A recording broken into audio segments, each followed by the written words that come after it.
Con trai của Triệu Lệ Dĩnh tưởng tượng viết thư gửi cho Diên Bao. Mẹ thân yêu, con đang nghĩ. Lá thư viết tay của cậu con trai 5 tuổi của Triệu Lệ Dĩnh bị tiết lộ. Ê mẹ ơi, con muốn lớn thật nhanh để bảo vệ mẹ.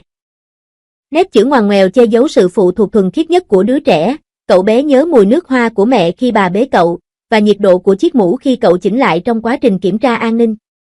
Chỉ đến khi trở thành mẹ, tôi mới hiểu rằng những hành động nhỏ bé có vẻ đeo bám đó thực chất là cách trẻ con âm thầm thể hiện tình yêu của mình. Một mắt Triệu Lệ Dĩnh đỏ hoe khi đọc bức thư con trai viết, cái tiếng xì hơi cầu vồng nghề của đứa trẻ đáng yêu này thật cảm động. Ngay khi màn hình điện thoại sáng lên, ngón tay của Triệu Lệ Dĩnh dừng lại. Bức ảnh chụp cô và con trai trong album vẫn đang được lan truyền rộng rãi, và phần bình luận tràn ngập những bình luận như cậu bé đáng yêu và giống hệt Diên Bao khi còn nhỏ. Nhưng điều thực sự khiến cô khó chịu là lá thư viết tay được nhét sâu trong tập hồ sơ, nét chữ nguệch ngoạc, có dấu vết của vết bút chì, bắt đầu bằng câu, "Ê mẹ yêu, con chỉ đang suy nghĩ thôi." Làm sao có thể gọi đây là một lá thư? Rõ ràng là cậu bé ngọt ngào này không thể che giấu được cảm xúc của mình, tất cả đều tuôn trào ra từ đầu ngòi bút. Hai cảnh tượng ở sân bay che giấu cảm giác an toàn nguyên thủy nhất của anh ấy. Câu đầu tiên của bức thư có nhắc đến sân bay.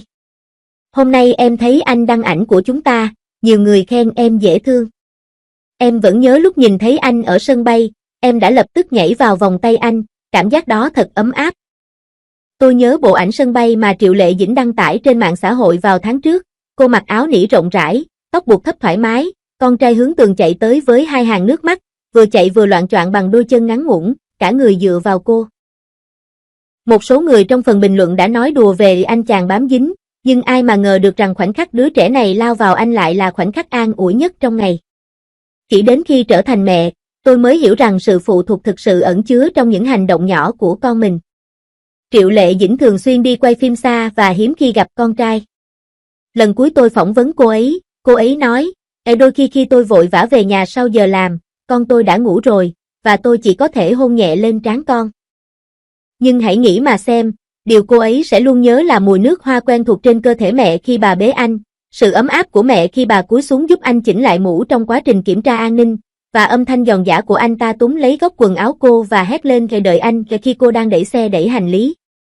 3. Con muốn lớn thật nhanh để bảo vệ mẹ. Siêu năng lực của đứa trẻ chính là tình yêu thương dành cho mẹ. Phần đau lòng nhất trong bức thư là câu, lần trước anh làm động tác xoạc chân sau lưng em, có tốt như lần trước không? Anh cũng muốn trưởng thành thật nhanh để bảo vệ em.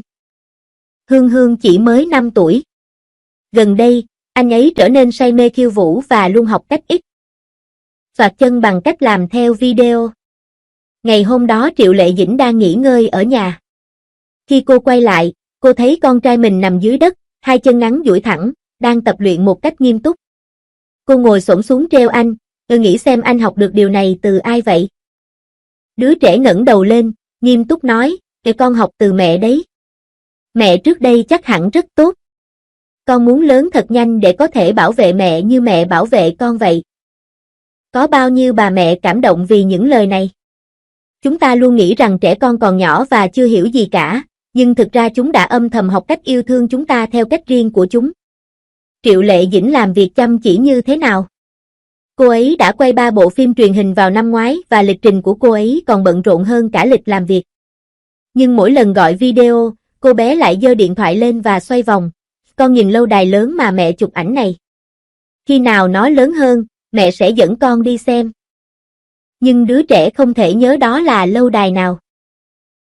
Cậu chỉ nhớ đến quầng thâm dưới mắt mẹ và câu nói hôm nay mẹ mệt quá. 4. Kỹ con là ngôi sao lớn trong tim mẹ, sự ngưỡng mộ của trẻ thơ là sự công nhận trong sáng nhất. Bức thư còn viết, mẹ ơi, mẹ giống như một siêu sao vậy. Con rất yêu mẹ. Những lời này nghe có vẻ ngây thơ của một đứa trẻ, nhưng nếu bạn suy nghĩ kỹ thì chúng chứa đầy những mánh khóe. Hãy nghĩ về lúc anh ấy còn học mẫu giáo và cô giáo hỏi, mẹ của em làm nghề gì? Anh ấy nói, mẹ tôi là một diễn viên. Những nhân vật bà ấy đóng đều rất mạnh mẽ và có thể đánh bại những kẻ xấu xa. Những đứa trẻ tụ tập lại và hỏi, mẹ của bạn có đẹp không? Anh ấy thậm chí còn không nghĩ đến điều đó, đẹp trai quá.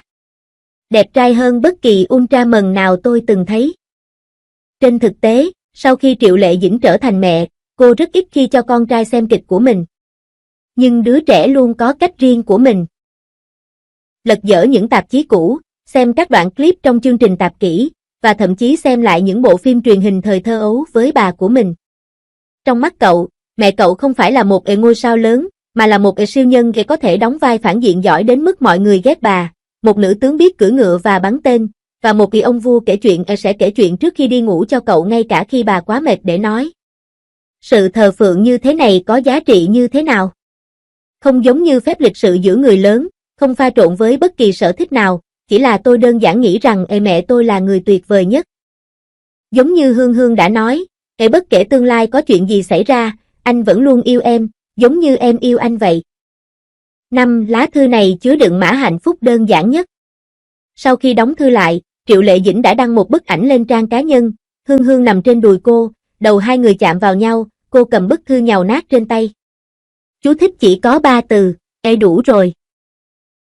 Phần bình luận bùng nổ ngay lập tức, đây là sự tương tác tuyệt vời nhất giữa cha mẹ và con cái, cậu bé ấm áp này thật tài năng, tôi đã khóc, thật may mắn khi có một người con trai như thế này.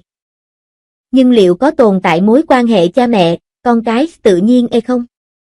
Chỉ là chút tình bạn mà người mẹ cố gắng dành ra trong lịch trình bận rộn của mình, và chút tình yêu mà đứa con dành dụm trong nỗi cô đơn, đã tạo nên bức thư cong queo này và hai người áp sát vào nhau trong bức ảnh. Chúng ta vẫn thường nói trẻ con không hiểu tình yêu, nhưng hãy nhìn vào bức thư của Hương Hương, đâu không phải là tình yêu thuần khiết nhất. Chúng ta luôn nghĩ rằng phải dành cho con những điều tốt đẹp nhất, nhưng với trẻ con, điều tốt đẹp nhất không bao giờ là những món đồ chơi đắt tiền nhất hay những bữa tiệc sinh nhật xa hoa nhất, mà chính là vòng tay ấm áp của mẹ, cảm giác an toàn khi được lao vào vòng tay mẹ và niềm tin chắc chắn rằng mẹ yêu con.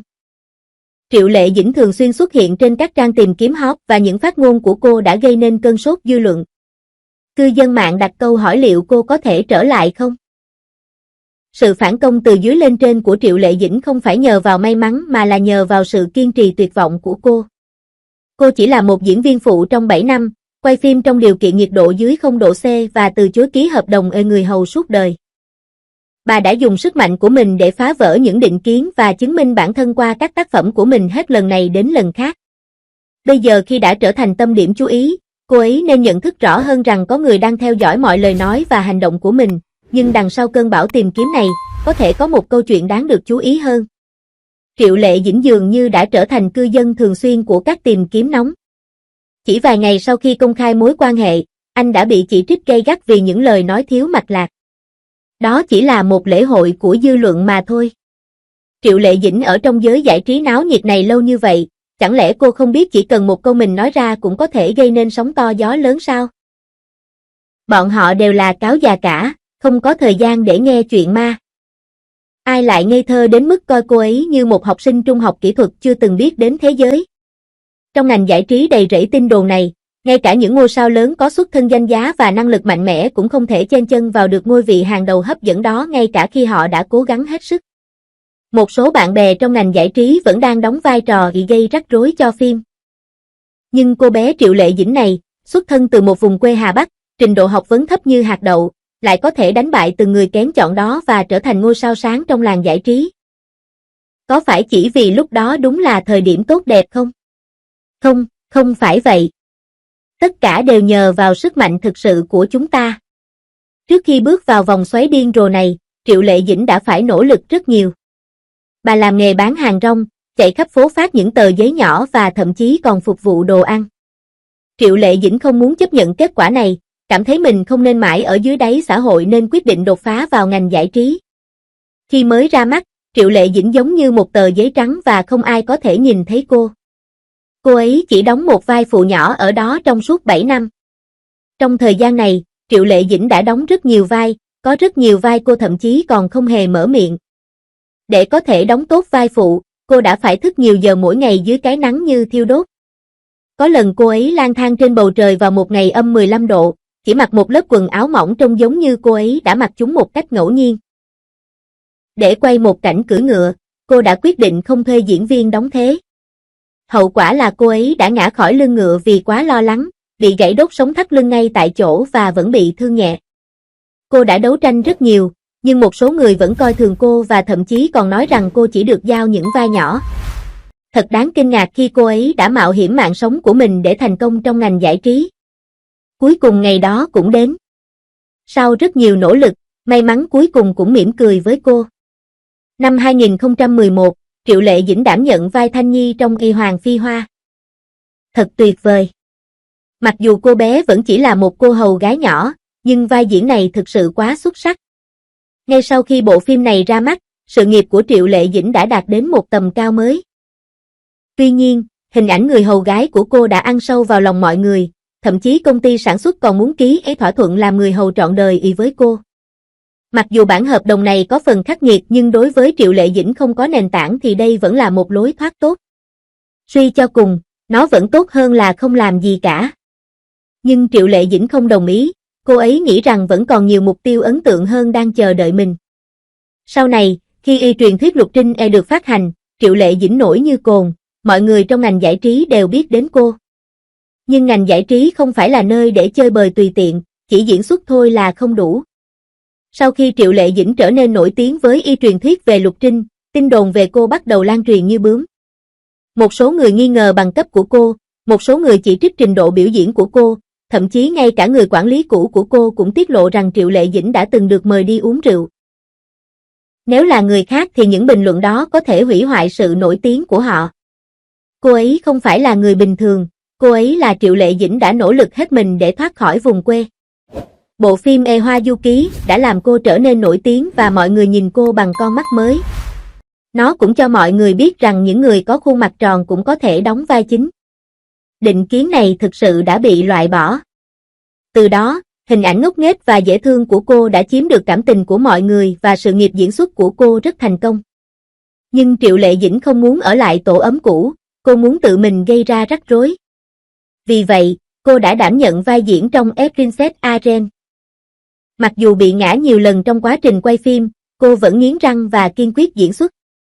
Năm 2018, nhờ biết số phận, cô đã giành được nhiều giải thưởng như nhặt gạo. Trong những ngày tiếp theo, cô ấy đã cho ra mắt những tác phẩm tuyệt vời, đó chính là lời quảng cáo sống động về sức mạnh của cô ấy. Kể từ khi ra mắt, Triệu Lệ Dĩnh đã thành thạo tuyệt chiêu nghiện công việc một cách hoàn hảo. Cô ấy chưa bao giờ lười biếng chỉ vì khả năng của mình quá kém. Đến 3 giờ sáng, cô vẫn còn suy nghĩ về kịch bản và dành nhiều công sức học ngôn ngữ ký hiệu để có thể diễn xuất thật xuất sắc. Đây không phải là điều mà bất kỳ người nổi tiếng nào trên mạng cũng có thể làm được. Chặng đường của Triệu Lệ Dĩnh khá gian nan, chỉ có cô mới hiểu được. Cô ấy hiện đang là tâm điểm chú ý, vì vậy cô ấy phải hiểu rằng mọi người đang chú ý đến những gì cô ấy nói và làm, vì vậy cô ấy cần phải cẩn thận. Làm sao cô ấy có thể nói dối và hủy hoại danh tiếng của mình chỉ vì những tin đồn đó? Chỉ vì 3 chữ đó mà Triệu Lệ Dĩnh đã nằm trong danh sách tìm kiếm hot suốt nhiều ngày. Có đáng không? Không ai thấy điều này kỳ lạ sao? Nếu có 3 điều sai thì chắc chắn có điều gì đó sai. Sở dĩ Triệu Lệ Dĩnh bị mọi người chỉ trích dữ dội như vậy có lẽ là vì cô muốn bảo vệ người khác khỏi tai họa. Chuyện tình của Triệu Lệ Dĩnh và sự việc về đôi khuyên tai có giá trị khủng đã trở thành chủ đề nóng. Cư dân mạng cần phải tìm ra xem trong hai điều này, điều nào có tác động lớn hơn đến xã hội. Cô gái Hoàng Dương Điềm này đang đeo đôi khuyên tai trị giá 2,3 triệu nhân dân tệ. Câu chuyện đằng sau chuyện này chắc hẳn rất phức tạp. Trước khi đáp án được đưa ra, sự việc được giấu kín như mèo, kết quả là tin đồn về Triệu Lệ Dĩnh lại nổi lên. Điều này thực sự buồn cười. Đừng bận tâm đến câu đó nữa. Cho dù Triệu Lệ Dĩnh có nói lời khó nghe khiến một số cư dân mạng tức giận thì cái miệng của cô ấy vẫn đáng giá hơn vàng. Tầm quan trọng thì rõ ràng, đơn giản như việc chia một chiếc bánh. Triệu Lệ Dĩnh liên tục được săn đón, trong khi cơ hội xuất hiện trên màn ảnh của Hoàng Dương Thiên Thiên lại hiếm như đếm trên đầu ngón tay. Điều này thực sự khiến mọi người tự hỏi liệu có phải có nhân vật quan trọng nào đó đứng sau gây rắc rối không? Có thể những gì bạn nhìn thấy trước mắt chỉ là ảo ảnh mà ai đó muốn bạn nhìn thấy. Câu chuyện đằng sau chiếc vòng cổ siêu đắt tiền này không phải chuyện đùa. Điều cần điều tra kỹ lưỡng nhất không phải là mối quan hệ giữa Triệu Lệ Dĩnh và Hoàng Dương Thiên Thiên, mà là chuyện gia đình của Hoàng Dương Thiên Thiên. Tôi hy vọng mọi người sẽ nhanh chóng dương cung và ngắm vào đúng hồng tâm.